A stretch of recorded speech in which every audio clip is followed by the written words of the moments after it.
నిన్నటి రోజు తిరుమలలో వైకుంఠ ద్వార దర్శనం కోసం అధిక సంఖ్యలో భక్తులు రావడం, టోకన్ల జారీ దగ్గర దురదృష్టకరమైనటువంటి సంఘటన జరగడం, భక్తులు 6 మంది మరణించడం, 48 మంది అస్వస్థకు గురి కావడం,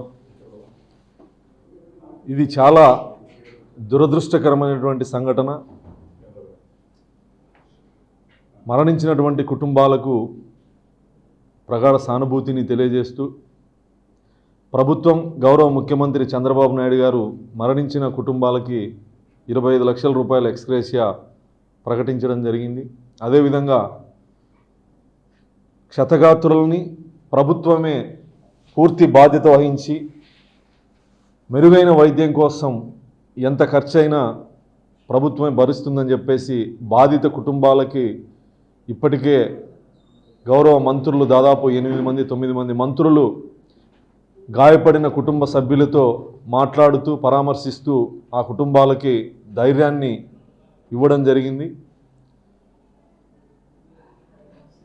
వైకుంఠ ద్వార దర్శనం కోసం టీటీడీ ప్రతిష్టాత్మకమైనటువంటి చర్యలు తీసుకున్నప్పటికీ గౌరవ చైర్మన్ గారు, ఈవో గారు, అడిషనల్ ఈవో గారు దాదాపు 20 రోజుల నుంచి భద్రత విషయంలో కానీ సామాన్య భక్తులకి ఎటువంటి ఇబ్బందులు కలగకూడదని చెప్పేసి అనేక చర్యలు తీసుకోవడం జరిగింది.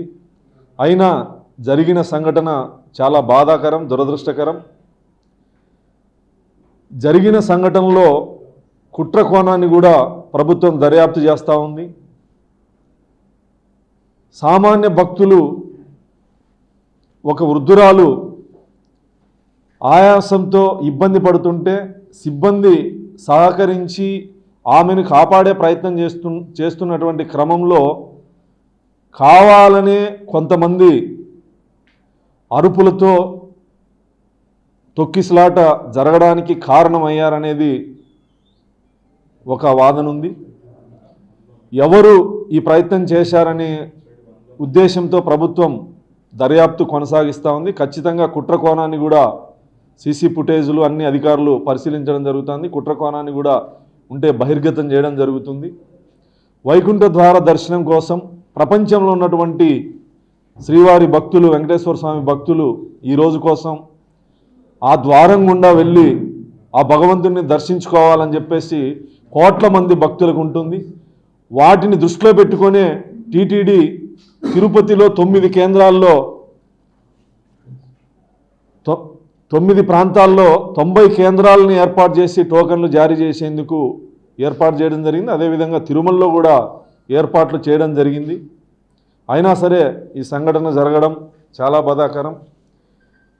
బాధితులు ప్రాణాపాయ స్థితిలో ఉంటే నిజంగా సామాన్య భక్తులైతే వారిని కాపాడే ప్రయత్నం చేస్తారు. కానీ వీడియోలు తీసి అందరికంటే ముందు వైసీపీ సోషల్ మీడియాలోకి ఎలా వచ్చాయనే కోణంలో కూడా దర్యాప్తు కొనసాగుతూ ఉంది. నిజంగా కుట్రదారులైతే ఎంతటి వాళ్ళనైనా ఉపేక్షించామని చెప్పేసి గౌరవ ముఖ్యమంత్రి గారు చెప్పడం జరిగింది.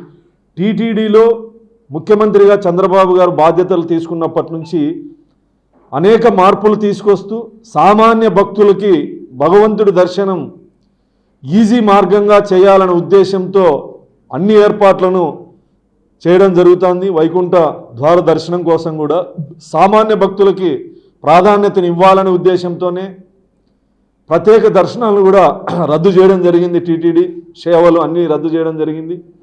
రోజుకి 40,000 మందికి టోకన్లు జారీ చేయడం జరిగింది. 3 రోజులకు సంబంధించి 1,20,000 టోకన్లు జారీ చేయడం జరిగింది. మళ్ళీ 13వ తారీఖు నుంచి కూడా విడతల వారీగా టోకన్లు జారీ చేయడం జరుగుతుంది. జరిగిన సంఘటన దురదృష్టకరం. శవరాజకీయాలు చేయడం, శవాల పునాదుల మీద ఏర్పడినటువంటి పార్టీ వైఎస్ఆర్ కాంగ్రెస్ పార్టీకి, జగన్మోహన్ రెడ్డికి ముందు నుంచి ఉన్నటువంటి విద్య కాబట్టి వైఎస్ఆర్సీపీ సోషల్ మీడియాలో జగన్మోహన్ రెడ్డి చేసే ఆరోపణలు లేదా టీటీడీ ప్రతిష్టకు భంగం కలిగే విధంగా, భక్తుల మనోభావాలు దెబ్బతినే విధంగా జగన్మోహన్ రెడ్డి వైఖరి, వైఎస్ఆర్ కాంగ్రెస్ పార్టీ వైఖరిని ప్రజలు నమ్మొద్దండి. టీటీడీ ప్రతిష్టాత్మకంగా తిరుమల శ్రీవారి వైకుంఠ ద్వార దర్శనానికి అన్ని ఏర్పాట్లు చేయడం జరిగింది. భక్తులు అభద్రతా భావానికి లోను కావాల్సినటువంటి అవసరం లేదు. ఎవరికైతే టోకెన్లు వచ్చాయో, ఎవరికైతే టికెట్స్ ఉన్నాయో వాళ్ళు ఖచ్చితంగా వచ్చి అన్ని భద్రతా ఏర్పాట్ల మధ్య దర్శనం కల్పిస్తామని కూడా ఈ సందర్భంగా టీటీడీ ప్రకటించడం జరిగింది. కాబట్టి భక్తులు ఏ రకంగా అయితే శ్రీవారిని దర్శించుకోవాలని అనుకున్నారో ఆ దర్శనానికి అవకాశం కల్పిస్తూ ఉంది. అనవసరమైన ప్రచారాలని నమ్మొద్దండి అని కూడా ఈ సందర్భంగా తెలియజేస్తూ, గౌరవ ముఖ్యమంత్రి గారు జరిగిన సంఘటన వెంటనే టీటీడీ అధికారులతోనూ చైర్మన్ గారితోనూ మెంబర్లతోనూ కాన్ఫరెన్స్ నిర్వహించి ఇంకా భద్రతని పెంచే విధంగా, అక్కడ సామాన్య భక్తులకు అవకాశాలని మెరుగుపరిచే విధంగా చర్యలు తీసుకోవడం జరుగుతూ ఉంది. గతంలో కూడా పుష్కరాల సందర్భంలో జరిగినటువంటి సంఘటనను కూడా ప్రమాదవశాత్తు జరిగినటువంటి సంఘటనను కూడా వైఎస్ఆర్ కాంగ్రెస్ పార్టీ రాజకీయాలకు వాడుకోవడం ఆనవాయితీ. అదేవిధంగా జరిగిన సంఘటనని విచారం వ్యక్తం చేయాల్సింది పోయి, బాధను వ్యక్తం చేయాల్సింది పోయి రాజకీయాలకి వాడుకునేటువంటి దుర్మార్గమైన రాజకీయ వ్యవస్థలో జగన్మోహన్ రెడ్డి అనే వ్యక్తి ఉండడం సభ్య సమాజానికి బాధించేటువంటి విషయం. మానవత్వంతో జరిగిన సంఘటనకి నీకు కుదిరితే ఆ కుటుంబ సభ్యుల్ని పరామర్శించు, ఓదారుస్తూ నీ పార్టీ తరపున ఆర్థికంగా సహాయం చేయాలి కానీ జరిగిన సంఘటనని రాజకీయ కోణంలో చూస్తూ ప్రభుత్వం మీద అప్రదిష్ట పాలు చేసే విధంగా చేసేటువంటి మనస్తత్వం కలిగినటువంటి వైఎస్ఆర్ కాంగ్రెస్ పార్టీ అధినేత జగన్మోహన్ రెడ్డిలో మార్పు రావాలని ఆ భగవంతుని కోరుకుంటాను. ఇప్పటికే టీటీడీ చైర్మన్ గారు, ఈఓ గారు, అడిషనల్ ఈఓ గారు, మిగతా అధికారులు, టీటీడీ బోర్డు, ప్రభుత్వము, గౌరవ ముఖ్యమంత్రి గారి నాయకత్వంలో అనేకమైనటువంటి చర్యలు తీసుకోవడం జరుగుతూ ఉంది. జరిగినటువంటి సంఘటనలో కుట్ర కోణంగా తేలితే కఠిన చర్యలు తప్పవని కూడా ఈ సందర్భంగా తెలియజేస్తాం.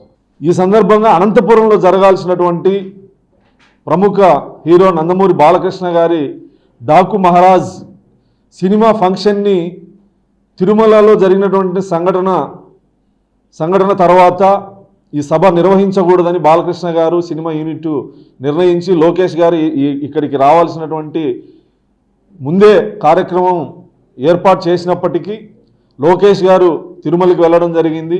నందమూరి బాలకృష్ణ గారు ప్రజలు, భక్తులు ఇబ్బందుల్లో ఉన్నటువంటి కుటుంబాలు ఇబ్బందుల్లో ఉన్నప్పుడు మనం వేడుకకు జరుపుకోవడం మంచి పద్ధతి కాదని చెప్పేసి ఈ ఈవెంట్ని రద్దు చేయడం జరిగింది. ఎవరైనా బాలకృష్ణ గారి అభిమానులు, సినీ అభిమానులు, దూరం నుంచి వచ్చేవాళ్ళు ఈ కార్యక్రమం రద్దయిన విషయాన్ని తెలుసుకొని రాకూడదని సందర్భంగా విజ్ఞప్తి చేస్తాం.